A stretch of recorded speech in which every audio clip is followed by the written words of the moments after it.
Welcome to the Five-Hole Podcast here with Niko, Laoutaris, and Natalie.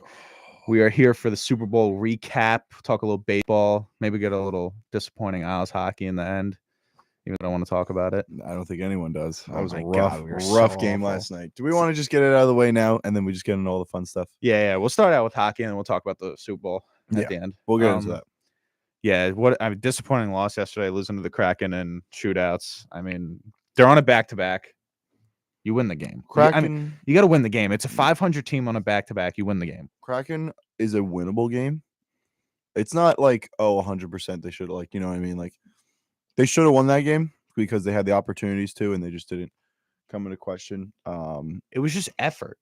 Yeah. It's honestly just effort. Listen, I think they're, and I was thinking about this when Wah was hired.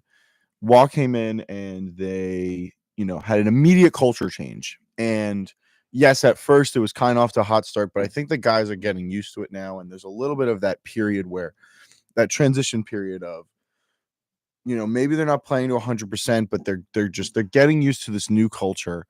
And, I think that's what the time we're in now. They need to get themselves out of it. They got a large break. Then they have the big game at MetLife Stadium, which is going to be very exciting. So not only these guys got to break off a bunch of practices, get some time in, get more used to this new style that was bringing not only to practice, but to the games and to the overall, day-to-day of being an Islander hockey player now.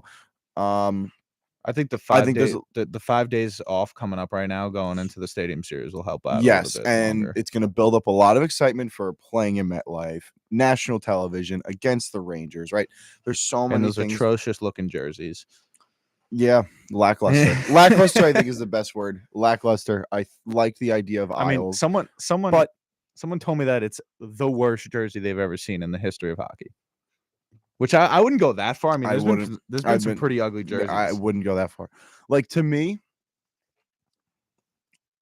the Hartford Whaler sweater. Don't do that. Sweater. Don't do that. Is amazing. Yeah, that white, green, and blue is stunning. The pants, those colors. Oh, stop! Oh my God! The green. The green. Oh, I like it. Ugh. No, I like them. The Hartford Whalers.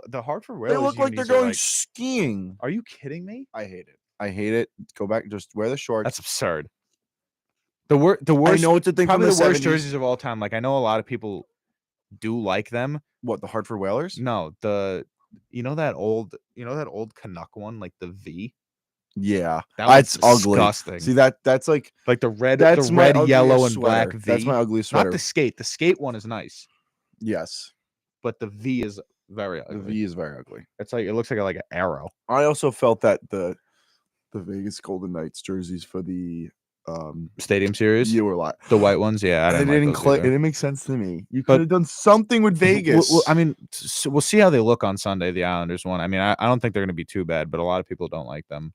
We'll see. But going in, having a 5-day break after you go 2-2 out of the All-Star break, especially like losing to two teams that are beatable in Calgary and Seattle. Yeah, and then you beat the Lightning. You blew the brakes off of them. You kill the Lightning. You beat the Leafs. They're like not yes, the Leafs are not a juggernaut like they used to be, but they're still a team that is gonna give you a hard time. And you blew the brakes off of them. You killed them. So I think they need a lot of time. I think this break's good. I think also having the MetLife game is going to hype these guys up and get them back on the bandwagon. We'll see. I mean, we'll see if the Wah effect actually, like, if Wah takes into they start taking his message, because like they did the first couple of games, they had a boost, they had some energy, but now it's just, I mean, it was low effort. And the comments from the captain after the game, you see Anders Lee come out and say that he's proud of that game, that like he's really happy that they came away with the point. Like, you're happy with that game? You're happy with the shootout loss? Yeah. That you should have killed this team. This team is a below 500 team, and coming off a back-to-back. Played a great game, like normal. I mean, Sorokin just puts them on his back. He's the only reason that they got a point out of that game. He's the only reason they're in this. Yeah, they're in the season still. I mean, now you're sitting 5 points out of a playoff spot. And I think the Red Wings and the Maple Leafs are sitting in those 2 wild card spots right now at the moment. Devils are now ahead of you with the win last night.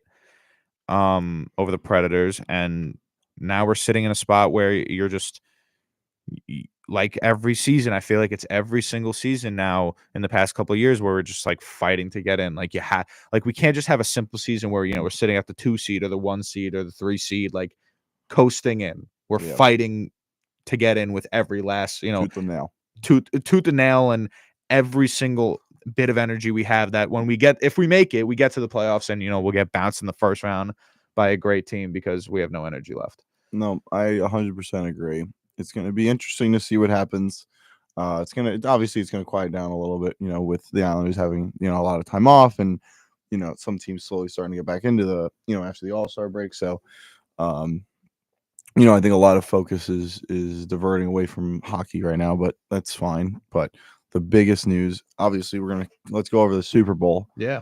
I think. Yeah. I mean, we got a nice, I think, controversial. I mean, I wouldn't say controversial, but I would say like there's a lot of statements here. I mean, it was an appropriate game. It started off dull, it was 10-3, then 13-3. Like it was kind of like at halftime, I feel like I said that, we'll probably get another Rams Patriots Super Bowl, that 13-3 Patriots Super Bowl that they won a couple years ago. But they made it interesting. Got to OT. That's where it really started, make a difference. I mean, we'll talk. So Mahomes finished the game, Super Bowl MVP, 34 for 36, 333 yards, 2 touchdowns, and interception. The run game, honestly, for both sides kind of was lackluster. I mean, Pacheco had 59 yards rushing on 33 yards receiving. They really had to air out the ball. CMC, 20 carries, 80 yards, and then 80 yards receiving. So he led the Niners in both receiving and rushing. Yeah. Brock Purdy went 23 for 38, 255 yards and a touchdown. No turnovers, but you can tell the pressure was getting to him. He makes bad decisions. I agree. Does this team have to move on from Brock Purdy in the future? Do they when are the Niners going to get a legitimate quarterback? Mm-hmm. Jimmy Garoppolo, Trey Lance, Brock Purdy. Get a quarterback who can facilitate a game. Yeah. They're getting the lowest of the low game managers. Get a quarterback who can actually play. That's what I'm saying. They're gonna do something, and they're gonna do something. Maybe not this offseason, but in the next 2 to 3 off seasons, there could be a lot of quarterbacks open on the market. And I could see them going and getting a free agent quarterback. They're good enough where they're never gonna have the draft. They're never gonna have the pick to go and get a top quarterback. See, that's the problem. You would have to go the trade route or the free agency route. There's a lot of good quarterbacks. And I think they're going to be able to go to the free agency route because you're paying Purdy nothing, right? So you're saving a lot of money. You're making it deep. You're generating a lot of revenue. I think this is going to be a great ability for them to go out and go get a free agent quarterback, go sign someone long term. I think we talked about it last show, kind of who would be on the market at that point. I think there was a few guys we had mentioned. I think who was on that list? Trevor Lawrence, I think, was on that list. There's a bunch of notable free agents. So that's something to take into account was they could go out and go sign a big free agent quarterback. Maybe not this offseason, but the next couple offseasons. No, you make the difference now. But I don't think there's anything. I don't think there's anyone available unless you go make a trade. You have 2024 NFL QB free agents. I'm going to go through them, and I want your opinion on who could start over Brock Purdy, right? Yeah. Give me a genuine opinion who could start over Brock Purdy. Kirk Cousins. No. I disagree with that. I mean, I think you need an athletic quarterback. I think not necessarily. He's not really Brock Purdy's not really that athletic either. No, but you need a guy who's going to scramble. I think Kirk Cousins also. Well, again, none of these. You're also going to want somewhat of a little bit of a long term. I think Cousins got another 2-3 years and he's done. Says who? You want to load up now, try to win a Super Bowl quickly. How long do people start getting frustrated? We'll talk about after, the Kyle Shanahan rumor, the Kyle Shanahan, doubting, is he not good enough in the playoffs? Does he not make the right moves because he's too smart for himself? Yep. But overthinking. Yeah. Number 2, Ryan Tannehill. No, he's done. He's losing his job in Tennessee. Yeah, I kind of agree with you on that one. He Jacoby Brissett. No. Mitch Trubisky. No. He just got dropped by the Steelers. Tyrod Taylor. No. Marcus Mariota. No. Sam Darnold. These are all washed up guys. See, I would Okay, rather so- put my money into Brock Purdy than any of those guys. See, as you get further down the list and cap hits, you can kind of see like some good ones. Like Gardner Minshew is probably a better choice. He brought the Colts almost like the Colts were actually like decent without their starting No, quarterback. I agree. A lot of people have him going to the Giants. I mean, I would which is take that as a interesting. backup. Gardner Minshew, Baker Mayfield. Baker would be interesting. Baker would be a thing, but I think he's going to re-sign in Tampa. I think I don't know if he did already, but they were in talks. There was a mutual agreement amongst the ownership as well as him that he was going to re-sign with Tampa. I don't know if anything ever got done, but that definitely was out there. Yeah, but like even if he has like, like this might sound weird. I know he's not like a lot of fan favorites, or he's kind of struggled this year. He had a couple good games. Josh Dobbs. Yeah, but imagine him. He was a little inconsistent. Yeah, but let's just think about it for a second. Imagine him in the Niners system. You know what I mean? Like a lot of end around plays, handing it off to Ayuk, handing it off to Debo. CMC, who's a touchdown a game player. Joshua Dobbs might just fit like that model. It might fit Kyle Shanahan's like thing. Like Brock Purdy is I feel like I don't know. I just feel like he's not talented enough, or he's not. He doesn't have like. He's not going to lose you. Like this is my thing with him. Everyone says, "Oh, he's a game manager. He's a game manager." No, he's not a game manager. He can make plays. He will. But he will not win you a game, but he will rarely lose you the game. See, I disagree with that. He doesn't turn the ball over, right? He makes some bad decisions. He also is a younger quarterback. You have to remember that. This is his second year. You know what my problem is? If you have someone and you're trying to win a Super Bowl, right? Mm-hmm. What you need a quarterback that has some outstanding talent in some area. No, I know. Right? Like forget about the Mahomes. Mahomes is 1 in a billion. He is probably going to go down as one of the greatest the greatest, if not one of the greatest players, right? I would say he's probably going to go down as similar to Peyton Manning as one of the best quarterbacks of all time, but obviously the most successful. Again, that could change with Patrick Mahomes for the rest of his career. I disagree. I think this could change. I think he ends up as being the greatest player of all time. He is the most talented quarterback that's ever touched a field, and he already has 3 Super Bowls. Yes, if he finishes his career anywhere near Brady, 6 Super Bowls, 5, mm-hmm. Who's stopping anyone from calling him the GOAT? I agree. I think with that, with that hierarchy, I think you say, all right, Tom Brady's the most successful, right? Peyton Manning, maybe a Joe Montana is the best passer, right? That arm. But Mahomes is the best of them. I know. And he's got a little bit of everything. He has everything. Yes. At an elite level, everything. Yes. But anyways, forget about him. Like he's in a world of his own. Mm-hmm. Brock Purdy has no outstanding thing. Like, I look around the league and like playoff quarterbacks, right? Jared Goff is a good game manager. He could win in the playoffs. We've seen it. He's been to the Super Bowl with the Rams, right? Mm-hmm. He didn't win. It took the Lions to their first, playoff win in 60 years. I think they could have a chance of making the Super Bowl next year. Yeah, I agree. Another playoff quarterback, team. Jordan Love. He maybe not be an elite quarterback, but he has a fantastic arm. Yeah, he has a fantastic arm, good strength in that. And when he's in the playoffs, he seems to get it together and get the job done and do what he needs to do. I don't think. I mean, Brock Purdy's winning, sure, but he doesn't have an outstanding. Like he doesn't have like a good talent in anything. He's not a fantastic run. He's not a good runner. He doesn't have a great arm. He doesn't have great accuracy. He doesn't have great poise in the pocket. He's not tough. He's not fast. He's not agile. Mm-hmm. He's really not anything. He's just bad. Like I wouldn't say he's all right. Bad. He's just all right. He's a B guy. He's a B guy in my book. B-. You know what I mean? He's a B-. But like I said, I don't think they're going to do. I don't think they're going to make a move this offseason. I think it's going to be in 2025 if they're going to get a free agent. Yeah, but 2025, your free agents are Jared Goff, Dak Prescott's on that list, Trevor Lawrence, Zach Wilson's a guy, Tua. Justin Fields is another guy that could be really good. You're also talking about a lot of quarterbacks. Like I'm looking at the list now that you're talking about a lot of quarterbacks who are probably going to re-sign at this point. Like Tua's probably going to re-sign. Yeah. Tua's probably going to resign. Trevor know. Lawrence, the Jaguars hope he's going to resign because you hope he's going to resign. Yeah. He may. That's Jared Goff. I mean, depending on how next season goes, he's probably going to resign too, unless they decide. To I don't think Jared Goff's going to leave. I don't think Dak Prescott's going to be a free agent. There's no way that the Cowboys resign him. Think that San Fran will get Trevor Lawrence.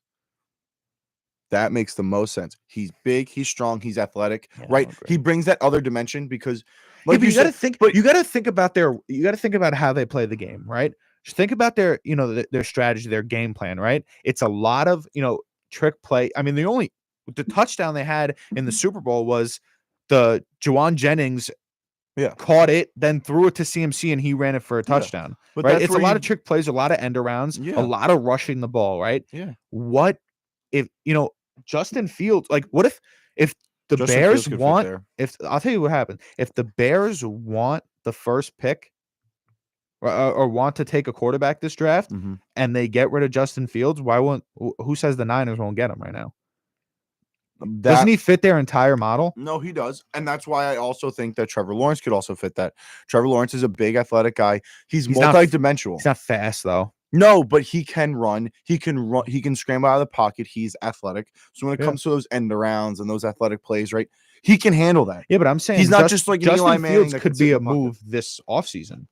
Yeah, not even next year's free agency. Justin Fields could be a move this offseason as a trade. The Niners and the Niners have stuff to give up. You got a lot of depth. The Niners need a better quarterback. They're not winning with Brock Purdy. I think that's out the window. You could give up. They might not even win with Kyle Shanahan. You could give up like a use check or one of those guys. Like maybe some guys not for Justin Fields. Not for Justin Fields. No, you need more than that. Well, but I'm saying use check could be part of that. Throw some picks in there, right? Yeah, that's something I really could see happening. I mean, I don't know about. I think they're going to want Justin Fields could definitely be an option for them in the offseason. I mean, but I thought their defense played great. The Niners defense played great. It was just the offense that couldn't come up with like. I feel like the defense for both teams, the defense was on the field a lot, but Mahomes becomes Mahomes in the fourth quarter, and he just wins games. And Brock Purdy could do nothing in the fourth quarter. I mean, they were 3 for 12 on third downs. Yeah, 3 for 12 is horrendous. 2 fumbles, right? Yeah, they led in possession time, but it felt like their possession was getting nothing done most times. Yeah, in the second half, it felt like it was they were getting nothing done. They were not moving anywhere, and even in OT, I mean, they were, they had that first possession, which we'll talk about, like the whole new OT rules, but they took the ball first. A lot of people said there was a problem with that because it kind of defeats strategy, but they wanted to score, which is fine. They rush down the field. They get to like the 5-yard line. Yeah. And then it falls apart somehow, and they, result in a field goal. Yeah. CMC, I mean, what happened there? Do you remember what happened on that down, like that second and third down, right? Within the 10. Yeah, I think it got blown up, right? I think the D-line blew up that play because they kept like trying to trying to run it. Yeah, they tried running it. I mean, that shows you how much confidence they have in their quarterback. Yeah, yes, CMC is on the other end. Sure, great. I was about to say, the best running back of all time. Right. That's kind of like or at least right. I wouldn't know if I would say no brainer, but it's kind of very similar to like the Seahawks at the one kind of thing. Like you have the best running back in the league right now. Yeah, just give him the ball. Yeah. You know what I mean? Like, so I understand where they came from in that aspect of, all right, just give it to CMC. He's the best guy in the league. He's been, he scored a touchdown almost every game this year. Why wouldn't you give him the ball? I mean, I kind of see where they're coming from with that, especially being, you're in short yardage, you're inside the 10. But yeah, I think that's something to be looked at. I think there's something we got a comment coming in, right, from John. He said we didn't even talk about it. Chiefs defense, Steve Spagnuolo is the GOAT coordinator. He's the GOAT defensive coordinator. Since he went over to Kansas City from the Giants, right? I think he has 4 Super Bowls now, I believe. 1 with the Giants, 3 with the Chiefs, yes. Right? Yes. That's the most winningest defensive coordinator of all time. Yep. I believe that's true. I mean, he is one of the best. He is the best defensive coordinator. You saw it with the Giants, and now you're seeing it with the Chiefs. A team that is mostly focused on offense this season. The defense really shined, and it kind of like a lackluster offense at most times, during the regular season. The defense kind of showed out. I mean, you're looking for the defense. Chiefs, had a really good defense. They had, they really didn't get to the quarterback. It was that one big sack from Chris Jones, right, on Brock Purdy.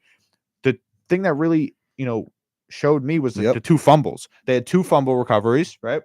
Mm-hmm. And I just and they held the most important thing is they held the Niners enough for Mahomes to finally show up when he needed to. Because if Mahomes is going to show up when he needs to, right? Mm-hmm. And they held him long enough, they didn't let the game get out of hand, even though they were, kind of dominating the first half. Yeah.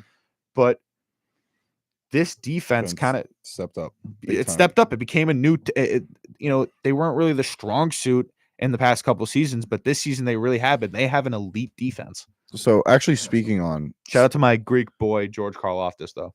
Speaking on Steve Spagnuolo, only 2 hours ago. So this is actually pretty recent news. NFL came out with that. They said, yes, that Steve Spagnuolo is now the only defensive coordinator with 4 Super Bowl victories, obviously through Kansas City, 1 with the New York Giants, and has signed a contract extension with Kansas City ahead of the Super Bowl parade. I don't know if there's official years out yet, but he did just sign an extension with them, so he's not going anywhere. And we got the confirmation at when they were accepting the trophy that Andy Reid and Travis Kelce are both coming back next season, which I don't think anyone's shocked by. No, I didn't think. The only thing I would have maybe expected is Andy Reid to retire. He's got his 3 in a row. What? They want to win 3 in a row. No, they can, and you know what? I think you go for it.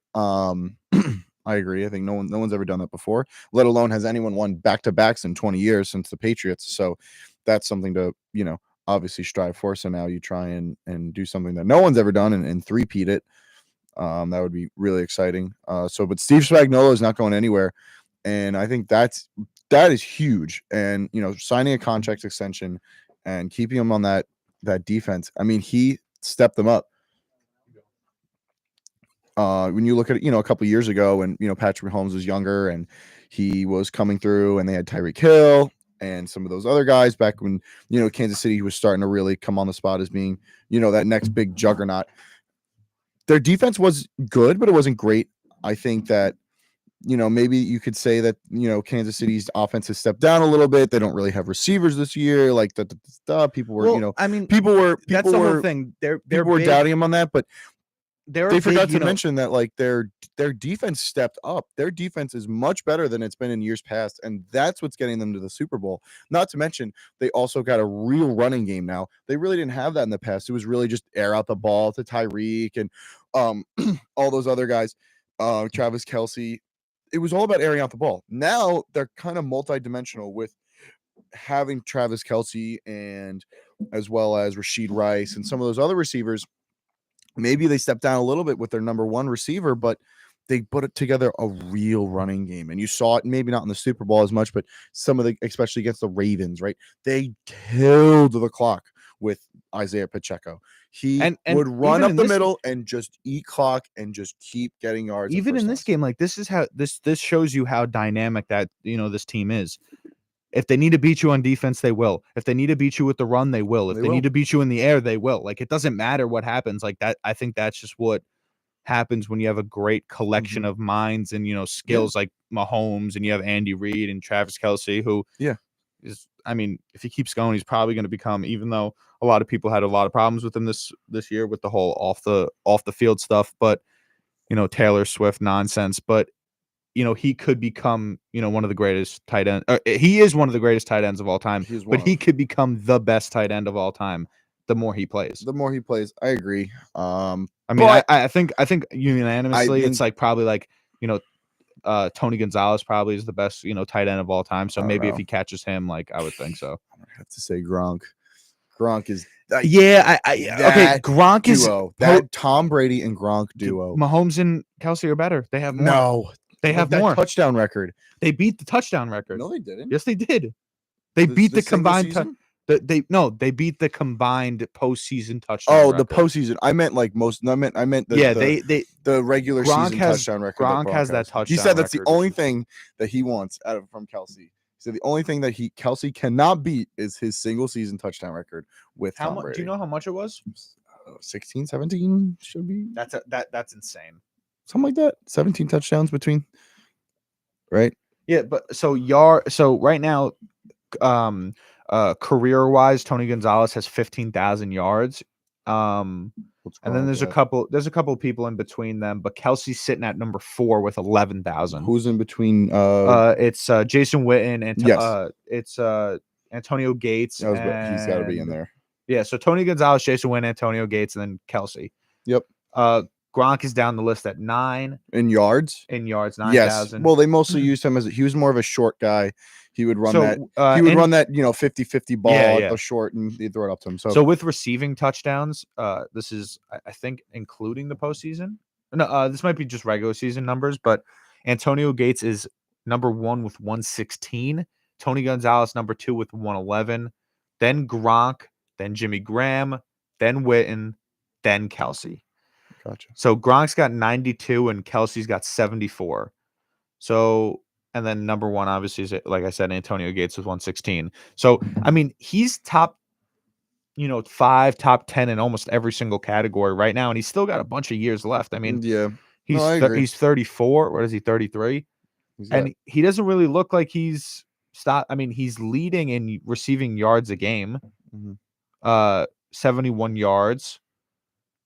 Again, also, the offense revolved around him a lot this year just because of the lack of receivers. I mean, they had Richie James. So that's to me, that's saying all right, a lot. Kelsey's going to be the main guy this year. I want to put this into perspective for you. So with all those stats, the receiving touchdowns and the receiving yards in games played, Travis Kelce is 15th on the list in games played. Jason Witten is number 1 in 271. Then Tony Gonzalez has 270. There's a big drop off to Antonio Gates with 236. But Travis Kelce has 159 games played. Yeah, he's got a long way to go. He has almost. I don't know if he's going to get to Jason Witten. Jason Witten has 120 more games played than him. No, I agree. I think he's not. I don't know if he'll get to Jason Witten, but Antonio Gates 236. Yeah, that kind of looks like. I mean, Tony Gonzalez 270. Jason Witten and Tony Gonzalez are almost the same. Yeah, but really Antonio Gates 236 maybe. That's how many more? See, that's 5 more seasons. I would say. I think that would be more reasonable than going 10 more seasons as he is right now. Gotcha. But so we'll move on. I kind of want to bask in the despair of the Jet fans for a second, right? Because a lot of people got on Giant fans last year for having the whole Kadarius Toney mishap, when he caught a touchdown in the Super Bowl. How you guys feeling about Mecole Hardman, huh?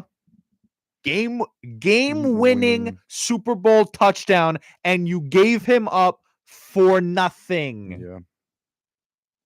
Yeah. Yep. For nothing. Imagine that. You guys couldn't use him at all. And he's out here in the Super Bowl, 57 yards on 3 receptions and the game-winning touchdown in overtime. I mean, yeah, it wasn't a fantastic catch because it was right to him. It was 3 yards. But how embarrassing is that for a Jet fan? What do you think? It's like one of those things of just being a Jets fan. That's just being a Jets fan. Being a Jets fan is just. It's almost like being a Met fan, huh? It's similar, but I think from seeing what the Jets fans go through, I think being a Jets fan is almost worse than the Mets. The Mets at least give you sometimes a glimmer of hope. Yeah, I mean, but it's been the Jets haven't done a thing in years. Yeah.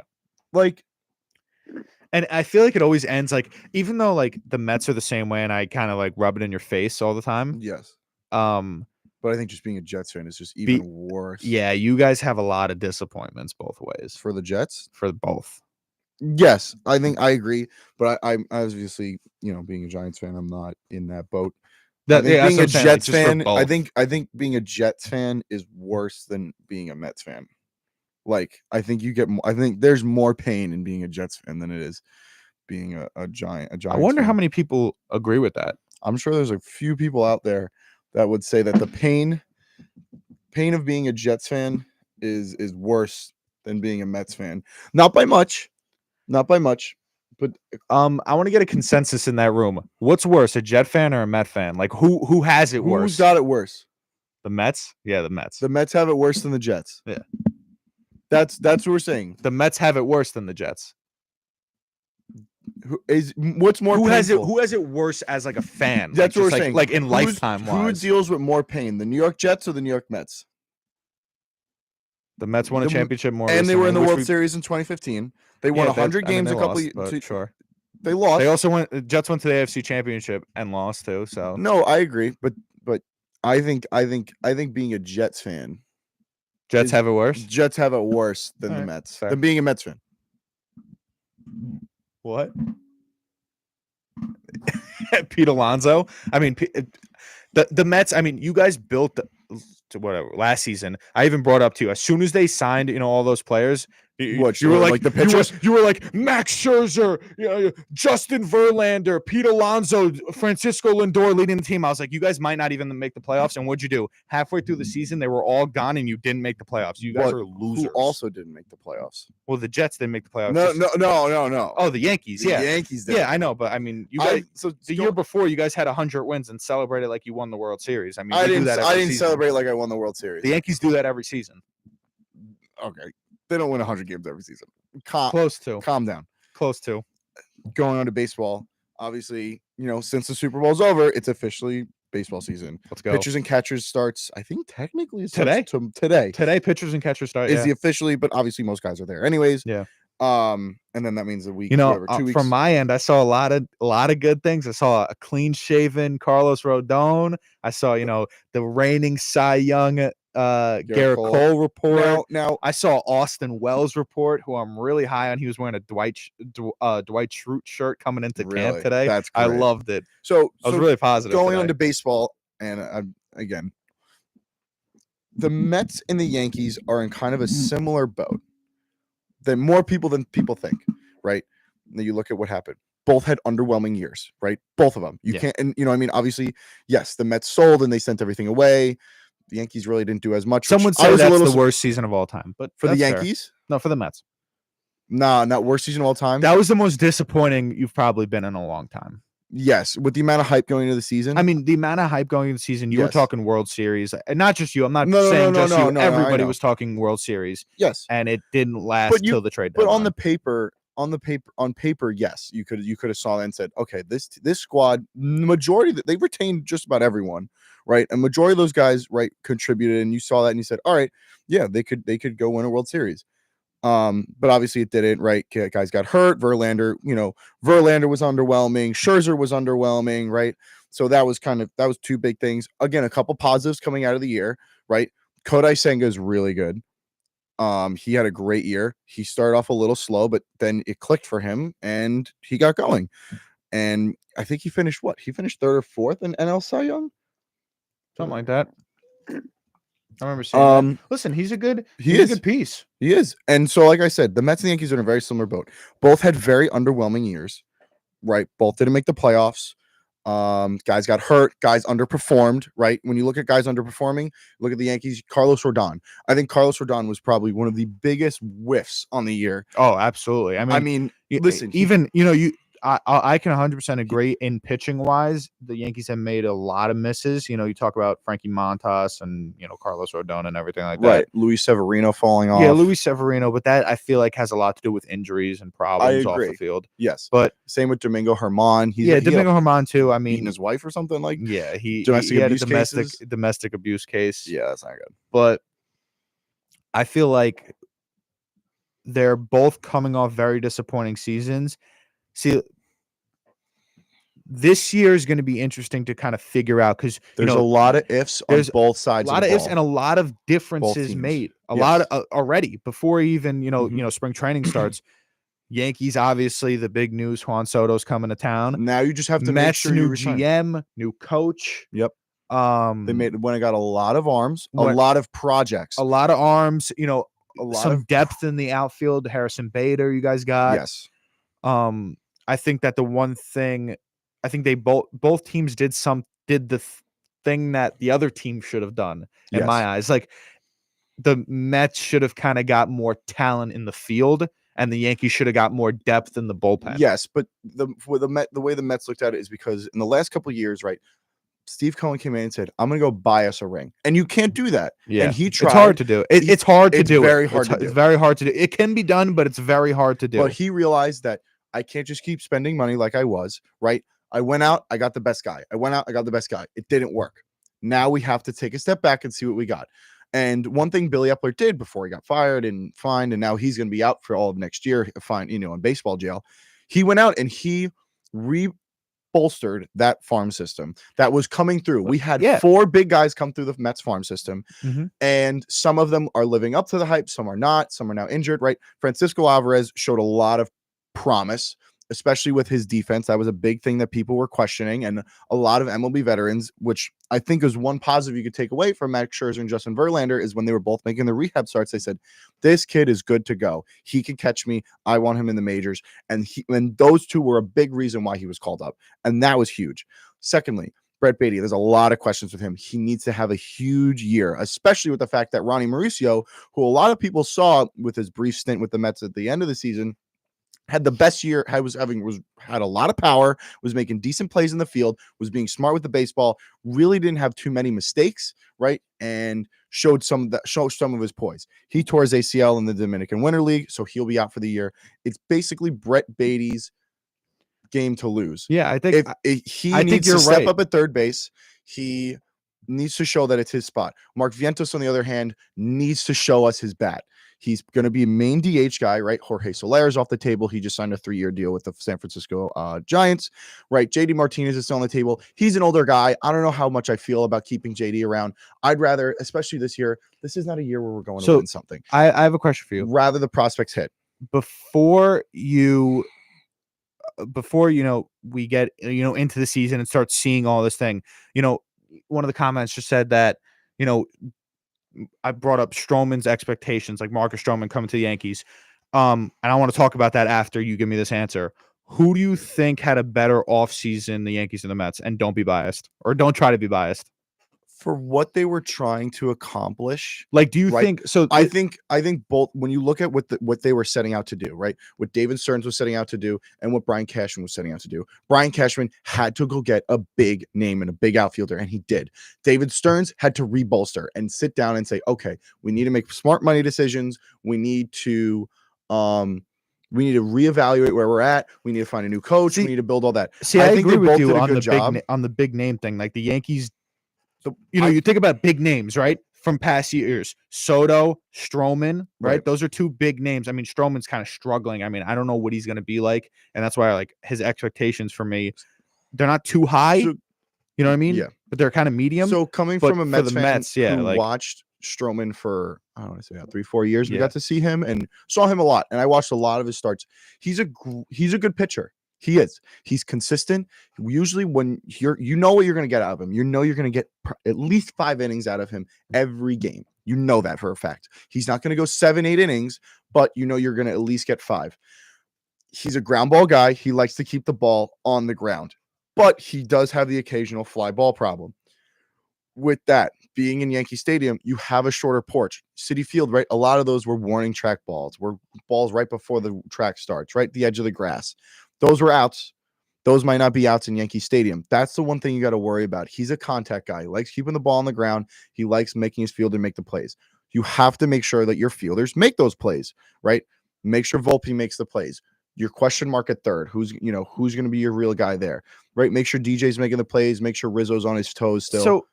So I mean, and then it's the locker room problem. Statistic wise, obviously, he's coming off a rough year, maybe the rough 2 years. I mean, high ERA.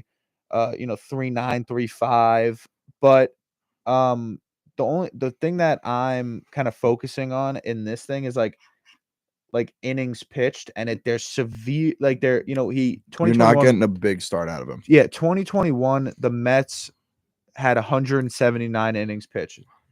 Since then, 130, 130. I don't know what. So he's even gone down from when he was with the Mets. Yes, yeah, 130, 130 for both, probably the last 2 seasons with Chicago. Again, that's also because he was struggling, so they pulled him a little early. Yeah, but so I don't know how when he's on his know, game, I don't know what that translates to in like the rankings of like the entire season. Like, what's the average yard innings going for a pitcher? But I kind of have like a medium to ish high expectation for him. Yes, he was never going to be number 2, number 3 in the rotation. Yes. And with the Mets, he was never your ace. He was never going to be that number 1 guy, right? He was going to be your number 2, your number 3. He was going to come in and he was going to get a couple innings, be solid, right? And then you're going to have to go to your bullpen. Yeah, listen, that's what you're going to get out of him. Which He's is passionate. He wants to win. He loves that, but at the same time, the biggest concern with him that everyone talks about is that locker room problem. He's a kind of a locker room cancer, and especially in the Yankees organization where everything is clear cut and clean with the Yankees, that's going to be it's going to be iffy to see how that goes for him. Now, again, he's from New York, so he understands how the Yankees work, right? He understands playing for the Yankees. I feel like that's, we got players who are stars and have personality. Soto's got a personality. Stroman's got a personality. And in my opinion, they don't necessarily have to be at their top game. You would like them to be. I would like them to be, sure, but Stroman doesn't have to be at their top game. At his top game, he could be a 3. He could be a 2. You have a 1. Garrett Cole is the best pitcher. Oh, no. I think Garrett Cole is the best pitcher in the MLB. Without a doubt, I'm sorry. You cannot tell me otherwise. In innings pitched, in strikeouts, in my opinion, he's the best, right? I totally agree. If you don't want to say the league in the AL. Yes. Soto doesn't have to play at his top. I would love him to, but you have Aaron Judge. I think the one person out of that group that you're going to want to be at the top of his game is Stroman, because again, at his best, he's a 2-3 guy. Yeah. And your 2 right now has a massive question mark. Yeah. And that's the same with the Mets right now. I mean, with Nestor Cortez, you have to see Nestor Cortez and Rodon. Yeah, Rodon. I mean, if he comes, hope he comes around. Yeah, if he comes to maybe a glimpse of what he used to be, this starting rotation could be lethal. Yes, I agree. If Nestor's back healthy, there's a lot of ifs. If Nestor's back healthy, if Stroman plays good to his potential, if Rodon comes back into form, and whoever that fifth's gonna be, I don't even know. Right. But the one problem I think that the Mets figured out and that the Yankees haven't is bullpen problems, because Yankees have lost a lot in the bullpen and they really haven't signed enough. That's my big thing. Well-known, with good players in the pen, and I don't know how much longer I can go with what's it called? Trade with Juan Marinaccio. I like. What I mean? I mean, he is pretty good. I like Marinaccio. I'm a fan of him. I'm a big fan of him. And that's the one thing that the Mets did. The Mets went out and they got arms. They needed arms, right? They sold away their guys, so they were dealing with scrubs at the end of the season, right? They went out and got Sean Manaea, Luis Severino. Quintana's going to come back. So who was the other guy? They also went and then on the bullpen side, they got Trevor Diekman out of Tampa Bay, Shintaro Fujinami, who kind of turned it around when he went to Baltimore last year. He's a big, athletic Japanese guy. If he figures out how to make the click in New York, I think he could be a very good reliever. Some people say he could be a starter again. So that's something to keep in mind. There's a lot of projects that the Mets went out and got, like big athletic guys. Sean Manaea was another guy that the Mets picked up. I think he could become a good pitcher. When you have a good pitching coach like Jeremy Hefner, a lot of those projects can come to fruition and guys can get better and they can start figuring it out. Jeremy Hefner has been with the past 3 Mets coaching regimes. He was here with Louis Rojas, Buck kept him, and now Carlos Mendoza has kept him as well, right? That's their decision. They have all loved Jeremy Hefner and what he does with this bullpen. He is solid with this bullpen. And guys listen, love I think him. that's He's the best well part. respected. I think that's the best part about the Mets in the past couple of years is that they've been their bullpen. They always have a decent bullpen. The Mets bullpen has been better than years past, but even so, it's not great, but it's pretty good, right? You've always had like a solid. Again, Edwin Diaz obviously is the highlight of that bullpen, so there's always that, but they always had like the last couple of years, they've had Brooks Raley, David Robertson. They also had Aaron Loop 2 years ago, who was really good. That's been something that I've started to see as a common theme of, wow, they really started to figure out with these relievers. They really started to figure out getting guys in free agency. That's one thing that the Yankees need to work on. Yeah, they need to work, and especially in that area that the Mets have, like they need to work. I mean, in their bullpen, I'm kind of getting sick of Clay Holmes, as the closer, but Tommy Kahnle, Loizaga, Ian Hamilton, and then like you have these, Scott Efros, who is, in my opinion, garbage, but Marinaccio, you have Caleb Ferguson, Luke Weaver. A lot of these guys are deep, high threes, low 4 ERAs. Yeah. And in my opinion, I just don't think it's going to be enough. But we'll see as pitchers and catchers meet right now, and we'll see how that goes. And maybe a couple teams make the moves, and we'll talk next week and see what happens with them. Yeah, it's going to be very interesting. Obviously, seeing everyone comes. I know the last couple guys in free agency, some big names are hopefully going to get signed before official training camp gets underway. I know I'll be down, probably going to be visiting Met spring training. I don't know about you for spring break, but I definitely want to go see something that the MLB came around with, is that spring breakout. I think that's really great, especially with the amount of hype now that is around the pipeline and prospects and guys coming out of high school as well as college, right? Yeah, I've never been down there during spring training. So spring training is awesome. I've been down. I've been going down for the past about 5-6 years now. Don't go to many games, but mostly doing training camp. But I'm very excited to see this new thing that the MLB is coming out with in the spring breakout and showcasing all these top prospects, right? At least with the Mets, right?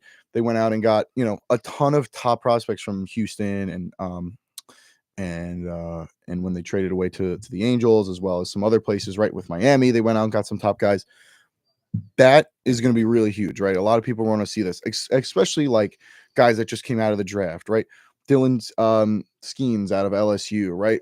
Crew out of LSU as well, right? Seeing all these kids and they're going to be on a national stage. I think it's really cool that MLB's kind of making spring training a little more exciting and putting, these prospects on a national scale. All we hear about is perfect game this and, all these things with like Max Clark and Jackson Holiday, right?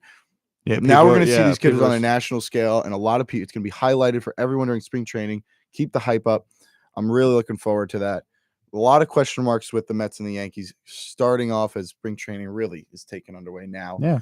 But I mean, I think, I don't know the exact date where it starts, but the more we, next week we'll talk more about it, and the week after, as we get closer to it, hockey starts dwindling down, getting to the playoffs. Yep. Basketball starts getting to the playoffs, and then we're full baseball at that point. So we'll talk next week, and we'll see what you think. Thank you everyone for watching. We have we're finishing off with 5 viewers right now. A couple comments from John in the chat, and we'll see you guys next week. I think there should be a potential comeback of John. I think we need to get in talks about that. There needs to be a little week featuring of John maybe in a couple weeks. I think there needs to be a special guest brought back. Ooh, all right, we'll see what he says. Make we'll the get dream back to team, you, and we'll see. All right, we'll see you guys next week.